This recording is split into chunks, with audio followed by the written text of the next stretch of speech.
أخبار سريعة في اللايت منه. رجالة الزمالك وصلوا بالسلامة للجزائر ودخلوا في معسكر مغلق استعدادا لذهاب نهائي الكونفدرالية. والنادي الأهلي بيتم التعاقد رسميا مع فودافون جلوبال، والفرق بينها وبين فودافون ايجيبت ان فودافون جلوبال هي الشركة الأم على مستوى العالم كله.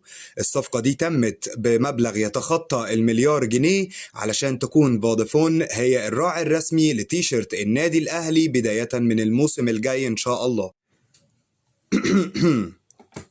اعمل لايك وسبسكرايب. وأخيرا الجهاز الفني لمنتخب مصر بقيادة العميد بيحددوا يوم 21 الشهر ده هو أول يوم في المعسكر لمنتخب مصر استعدادا لبطولة كاس العالم. كل التوفيق للمنتخب. وفي نهاية الفيديو ما تنساش تقولي ايه أهم خبر بالنسبة لك، ولو عجبك الفيديو ما تنساش تعمل لايك وشير وسبسكرايب علشان نكبر سوا. سلام.